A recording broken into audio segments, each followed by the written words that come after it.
আসসালামু আলাইকুম, সবাই কেমন আছেন?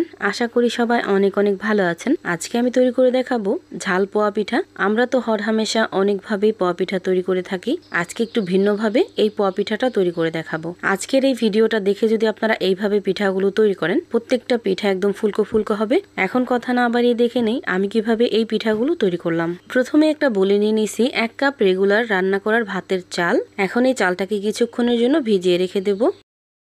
চালটা যখন পারফেক্টলি ভিজে গেছে ওই পর্যায়ে এসে ভালোভাবে ধুয়ে ব্লেন্ডার জগে নিয়ে ব্লেন্ড করে নিব।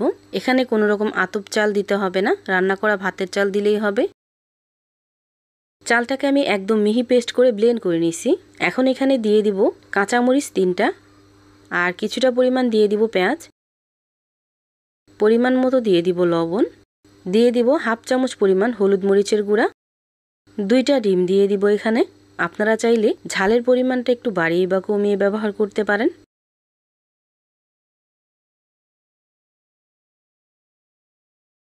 দিয়ে দিলাম 1/3 কাপ পরিমাণ আটা।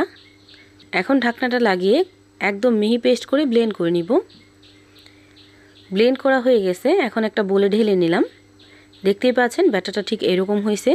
এর থেকে পাতলা করারও কোনো প্রয়োজন নেই, আবার ঘন করারও কোনো প্রয়োজন নেই।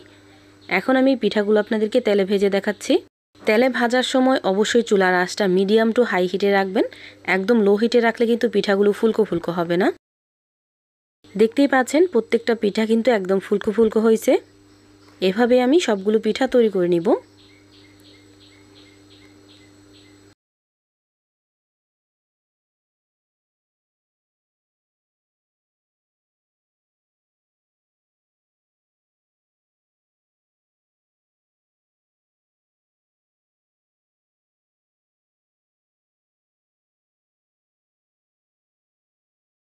এভাবে আমি সবগুলো পিঠা তৈরি করে নিছি। দেখতেই পাচ্ছেন পিঠাগুলো কত বেশি লোভনীয় হয়েছে। এখন একটা পিঠা আপনাদেরকে ভেঙে দেখাচ্ছি যে ভিতর পর্যন্ত কতটা জালিদার যুক্ত হয়েছে।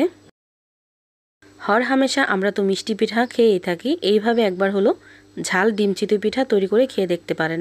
ভিডিওটা আপনাদের কাছে কেমন লাগছে অবশ্যই কমেন্ট করে জানাবেন। সবাই ভালো থাকবেন, সুস্থ থাকবেন। আল্লাহ হাফেজ।